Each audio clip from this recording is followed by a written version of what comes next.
Today, we're diving into the fascinating journey of one of the most influential figures in the world of finance, Benjamin Graham.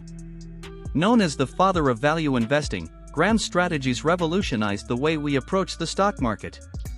Join us as we unravel the story of how Benjamin Graham made his fortune and left an indelible mark on the world of investing. Who is Benjamin Graham? Graham is known as the father of value investing. He also befriended, taught, employed, and mentored Warren Buffett, a modern value investing legend. Graham's widely recognized professional accomplishments are impressive, given his tumultuous personal life. He endured tragedies that included the unexpected death of his father and fall into poverty, 3 failed marriages, and the deaths of 2 children. Graham's father, a successful business owner, died when Graham was 9. The father's business subsequently collapsed, leaving the Grahams without the income needed to support their lifestyle. Just a few years later, Graham's mother lost much of the family's savings in the 1907 stock market crash. A few months after his father's death, Graham got his first job selling magazines on a street corner to help his family. He continued holding odd jobs throughout college and even after he started his Wall Street career, tutoring young students in his free time. Graham was an excellent student despite the hours he spent working. His academic performance earned him a scholarship to Columbia University.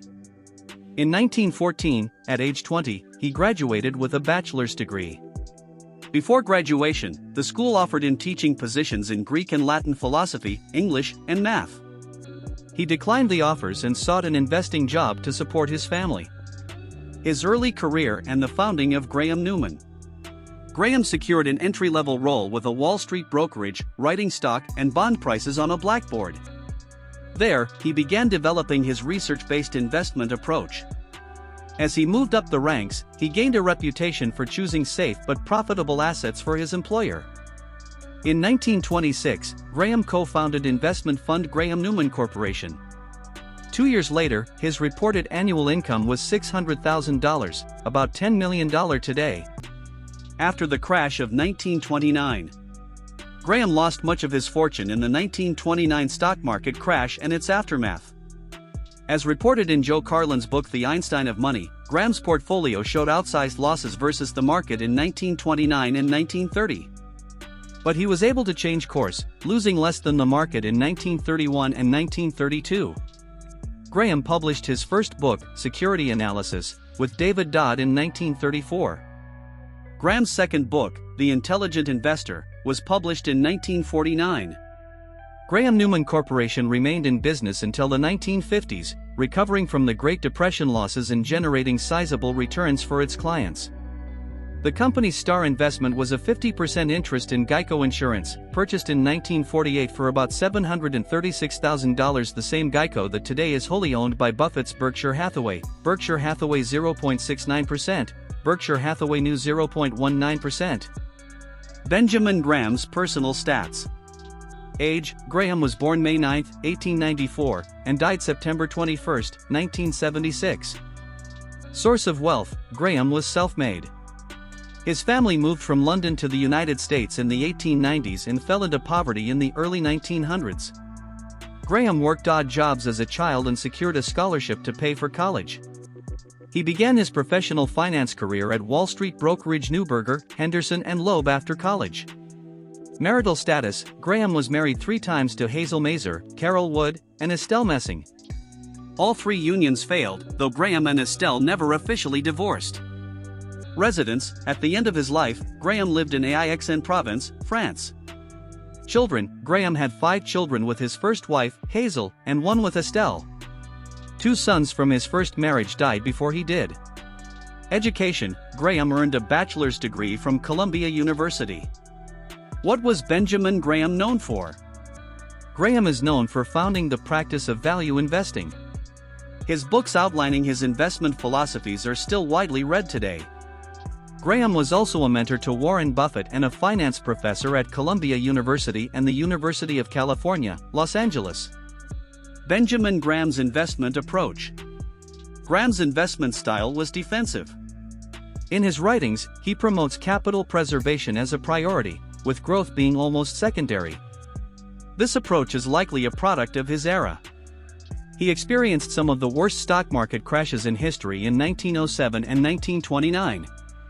Here are 6 key tenets of Graham's investing approach. 1. Know yourself and invest accordingly. Graham offered different strategies for different types of investors. Investors short on experience or time should stick to high-quality, established stocks. They won't deliver the strongest growth but will have the most stability. More experienced investors can cast a broader net but must lean on fundamental analysis to support their decisions. Even for more experienced investors, Graham recommended large, financially strong companies that pay dividends and come at a reasonable price. 2. Invest, don't speculate. Graham firmly believed that following the market or even investing without disciplined analysis was a fool's game. As such, he approached stock purchases carefully, as if he were buying the entire company. 3. Focus on quality and value.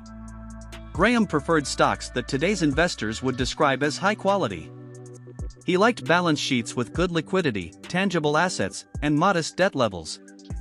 He preferred big, mature companies over smaller, nimbler ones. He also favored stable earnings and consistent dividends. Quality didn't make a good investment on its own, however. Graham specifically sought out quality at a good price. To evaluate a stock's price, he looked at the price-to-earnings, PE, and price-to-book value, PB, ratios. Graham's maximum investable thresholds for these ratios were 15 for PE and 1.5 for PB. However, he was willing to accept a higher PB ratio when the PE was low. So he would also look at the PE ratio multiplied by the PB ratio, targeting a maximum value of 22.5. 4. Invest with a margin of safety. Graham pushed the idea of buying stocks at a discount from their intrinsic value. He named the discount the margin of safety and considered it an important protective measure. If the stock were already undervalued, it would be less likely to experience major declines. Also, if the stock were trading for less than book value, investors could likely recoup capital in the worst-case scenario of bankruptcy. Implementing a margin of safety requires investors to determine the company's intrinsic value, which is not a black-and-white exercise. Graham's valuation process leaned heavily on technical analysis as a means of eliminating emotion from his decisions. 5. Use volatility to your advantage. Graham accepted market volatility as an opportunity to buy or sell. When the market's down, stock prices can dip below their underlying values, and the value investor can scoop up stocks that meet technical and margin of safety requirements. In hot markets, many stocks end up selling for more than they're worth. The savvy investor can use the dynamic to take profits. Graham's view was contrarian: buy when others are selling, and sell when others are buying. 6. Diversify to protect against losses.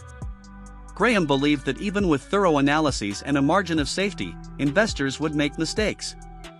He argued for diversification within and across asset classes to protect against mistakes. In his view, diversification combined with a disciplined investing approach ensures that investing profits will exceed losses over time. Benjamin Graham Investments. As noted, Graham preferred large, established companies that could stand the test of time. He believed they were the best options for average investors who don't have the time or inclination to manage their stocks closely. Benjamin Graham, the father of value investing. Graham was the original value investor and securities analyst. His defensive, contrarian investing style and numbers-based approach are still relevant and instructive today. Technical and non-technical investors can follow his lead to find investable assets, either by completing thorough valuation analyses or simply choosing high-quality stocks and holding them. And there you have it, the incredible story of Benjamin Graham and how he shaped the landscape of investing. If you enjoyed this deep dive into financial history, don't forget to hit that like button, subscribe for more content, and share your thoughts in the comments below.